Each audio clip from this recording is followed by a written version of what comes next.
Deuteronomy chapter 11, verse 7 and 8. For your eyes have seen all the great act of the Lord which he did. I want you to look at the word see, because of what the Lord has done, and because what the Lord has done has been revealed to you clearly. Therefore, verse 8, shall you keep all the commandments which I command you this day, that you may be strong and go in and possess the land whither you go. Let's jump down to verse 16. And take heed to yourself that your heart be not deceived, and you turn aside and serve other gods and worship them. Obviously, verse 16 is where we came. Moses said, take heed. That word heed is guard your heart. Give observation. Keep watch. Take heed to yourself that your heart be not deceived. You remember we've been talking about the Bible. That the Bible is a unique book because it houses the revelation of the person, the purpose, the plan, the agenda of God. Just like Moses was telling the children of Israel, you are peculiar, you are unique because you are God's people, and God is uniquely your God, a God that has come into covenant with you and with your fathers. And he's saying, but look, as you enter into that land, you are going to face a mortal danger, that there will be ideologies that will want to deceive you. And the word there, deceive means to entice, to persuade. And the result of that is that can then lead to people turning aside and serving other gods and worship them. When you see people turning aside, when you see people turning their back on the faith that they once professed, the problem is that their heart has been deceived. The reason their heart had been deceived is because they've not taken heed. The reason they've not taken heed is because they've not been taught, they've not been trained, they've not focused on the things that has been revealed to them, who God is, what God has done to them. Now, I'm going to jump down to verse 26. Moses said, behold, I set before you this day a blessing and a curse. A blessing if you obey the commandment of the Lord your God, which I commanded you this day, and a curse if you will not obey the commandment of the Lord your God, but turn aside out of the way which I command you this day to go after other gods which you have not known. I remember where we ended. We were looking at these characteristics of these doctrines of demons, and that is what we were looking at when we finished. And we're saying that one of the character of this ideology, one of the characters of this doctrine is their speculative intellectualism, their dishonest intellectualism. There's something in them that draw men and women away from God. And the second bit, which we've not even find time to get into, is this issue of pride.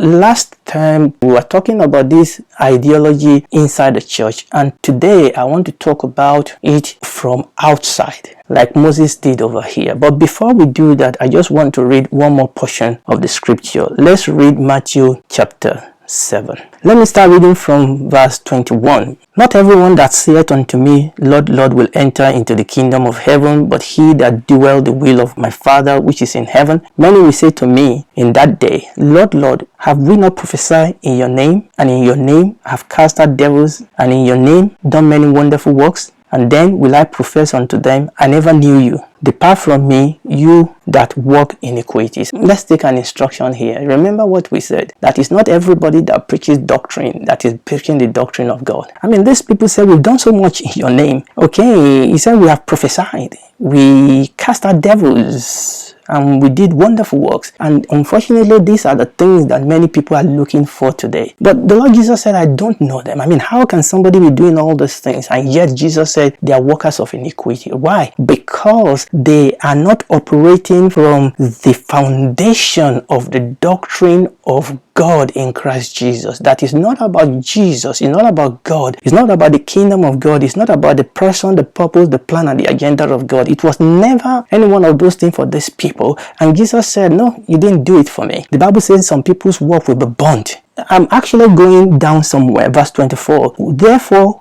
whosoever heareth this saying of mine and doeth them, I will liken him unto a wise man, which built his house upon a rock. And the rain descended, and the flood came, and the wind blew, and beat upon that house. I want you to see that phrase, beat upon the house. And this is very, very important. Beat upon the house. Listen to me. The things we are facing now as individuals, as family, as a church, because you are a Christian, none of those things should come to you as a strange thing. So please let me tell you this. Don't you ever be deceived by somebody that says that you will not have any challenges. You will not have any problem. All your problem is solved today in Jesus' name. Amen. It's a lie. The Bible says that even though I pass through the valley of shadow of death, I will fear no evil because you are with me. The Lord Jesus said, in the world you will have tribulation, but be of good cheer. I have overcome the world for you. The Bible says here that there was wind, there was flood, there was rain, and the Bible says it beat upon the house. It beat upon the house. And you know, when you read the original, it actually gave you all those things, you know, the wind, the rain, and the flood. It gave the idea of something that is violent, okay, something that is rushing, something that is coming with intensity. And the Bible says in the end of time there will be waves and waves and waves of challenges upon the church, and darkness and evil and wickedness, and that is what we are seeing all over the world today.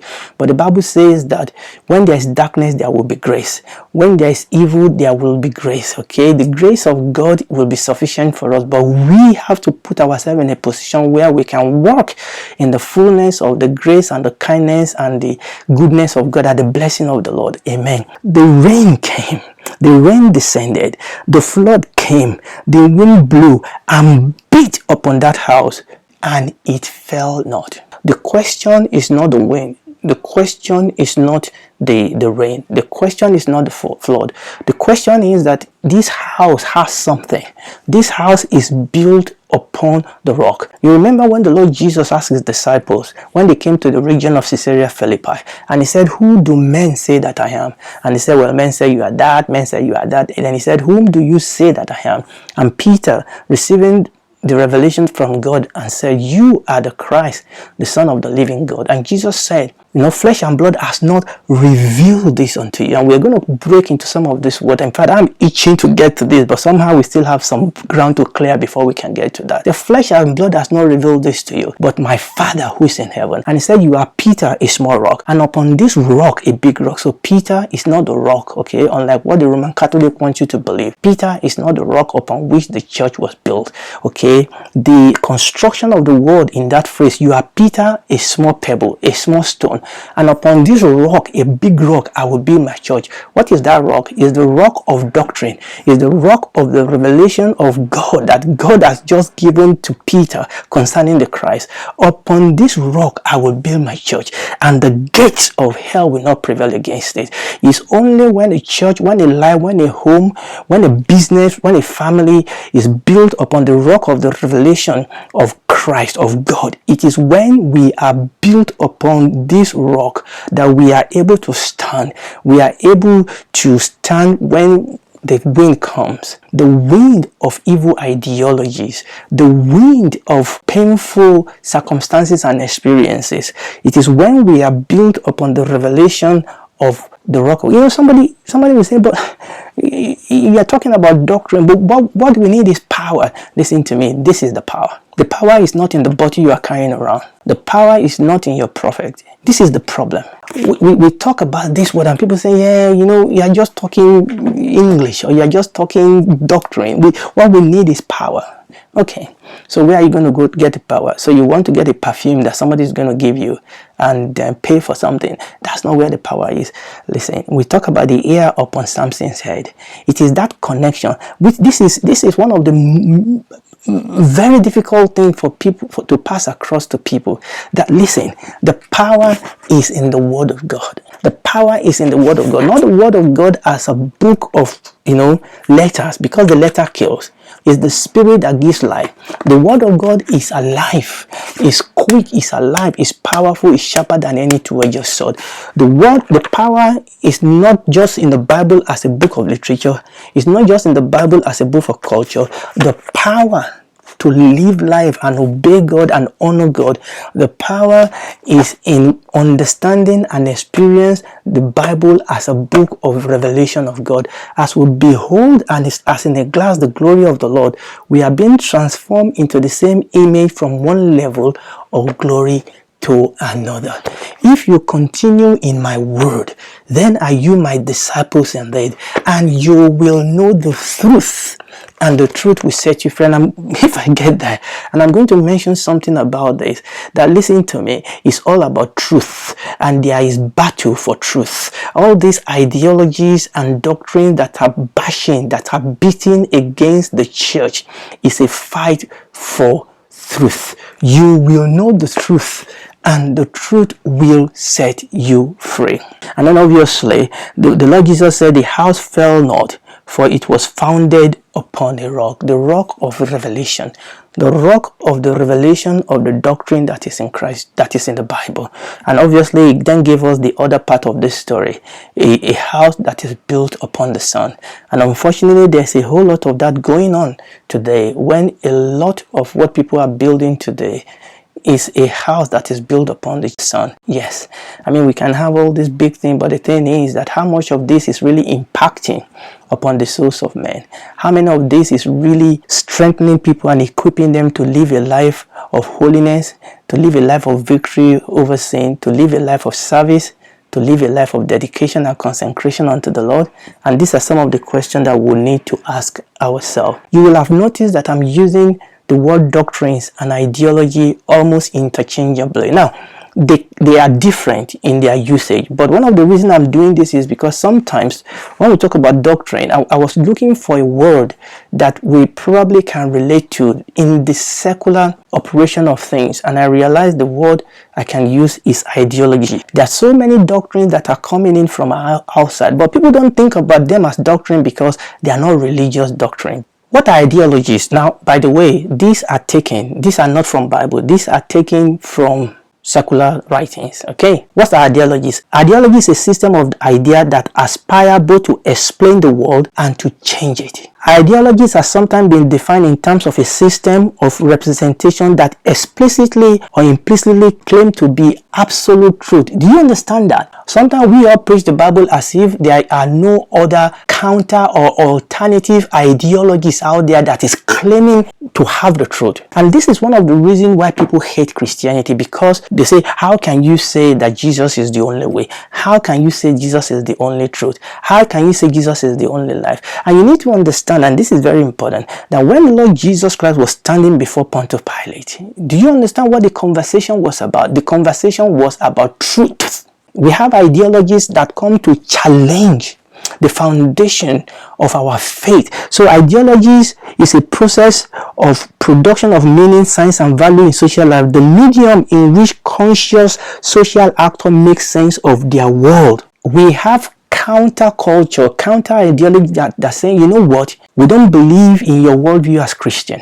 We don't believe in your revelation of God. In fact, we have a counter ideology that gets rid of God, that can explain life, that can explain the meaning of life and present the meaning of life without the person or without the reality of God. And one of the things they appeal to, remember, dishonest speculative intellectualism.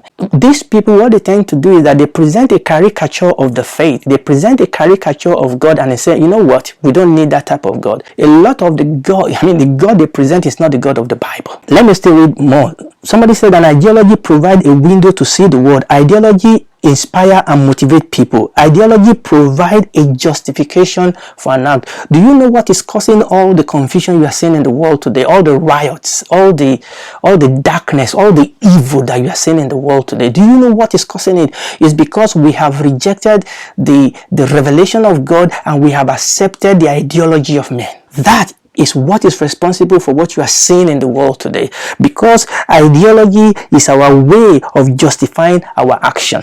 And listen to this. And again, this was not from a Christian book. This was from a secular book. It said every ideology has its own Christ and its own Bible. Every ideology has its own Christ and has its own Bible. In other words, when people reject God, when people reject the Christ, they embrace the Antichrist. When people reject the Bible, they embrace evil ideology. An ideology is composed of 4 basic characteristics. It must have power over cognition. And when people have come to embrace one ideology, it it controls their thinking. It has power over cognition.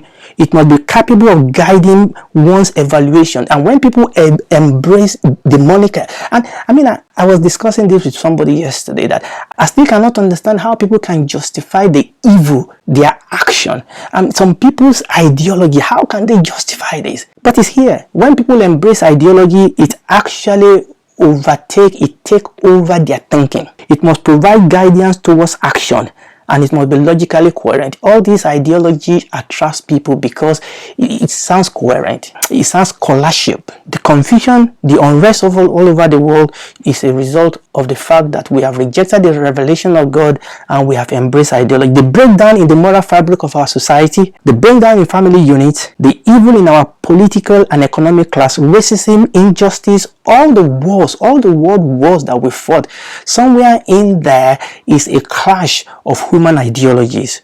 Our university have become a hotbed of evil and dangerous ideologies. Dangerous ideology groups are within all religion, even in Christianity. Ideologies allow babies to be killed in the womb while we protect animal rights. I mean, how can you justify this action? Some people will shut you down, will stop you because of animal rights. At the same time, we allow millions and millions of children to be aborted. Ideologies gave birth to slave trade, racism, injustice, the Holocaust. Ideologies have given the world dictators like Hitler, Lenin, Mussolini. An ideology will one day give this world the Antichrist. These are different ideologies that have plagued our world. Different ideologies that we have plaguing our world, like socialism, communism, fascism, liberalism, nationalism, Gaddism, Antifa, intersectionalism. Listen to me. These are ideologies that have no place for Christ. And unfortunately, many people in the church today are being influenced by these ideologies and they don't even know it. And many of our learned people have been attracted by this ideology. Somebody said, and this is true, that ideology is never created in a vacuum. Every ideology is a reaction to some existing ideologies. People are attracted to this new way of thinking because, number one, this new ideology promised them a better tomorrow, promised them a utopia, promised them a better answer. And people are attracted to this ideology because their Christianity is not working for them. And oftentimes it's because they've been sold a lie. Oftentimes it's because they've come into a religion and not come into a relationship with God and with the person of Christ. People are attracted to this new ideology because their Christianity has failed them. And somebody said that we are living in an era where people are actually disillusioned about revelation and ideology because various ideologies have failed them. I believe it is time for us to seek the Lord once again, to seek His face, to seek Him afresh, so that we can know the God that we serve. And then we will be able to walk in the fullness of the revelation of God. We'll be able to walk in joy. We'll be comforted. We'll experience, even when things are tough, we will know that God is with us. Even though I pass through the valley of shadow of death, I have no evil because God is with me. And more importantly, as we walk in this level of revelation, we will see the power of God, because the truth is this. Listen to me. God wants us to experience Him. Doctrine is not just a dry thing. When we understand God, look at Moses. Moses saw the face of Jesus and his face was shining. As we walk in this level, this is the key to experiencing God and to experience His power. Not all this acting that goes on around us. When we really touch real power, then will be an avenue of God to be able to reach out unto other people. We'll pick this up next time by the grace of God. Amen. If you're listening to me and you've not accepted Jesus Christ as your Lord and Savior, you need to do it, and you need to do it now, because there is no other name that is given among men whereby we can be saved. And you can do it straight away where you are. Just ask Him to come into your life and He will.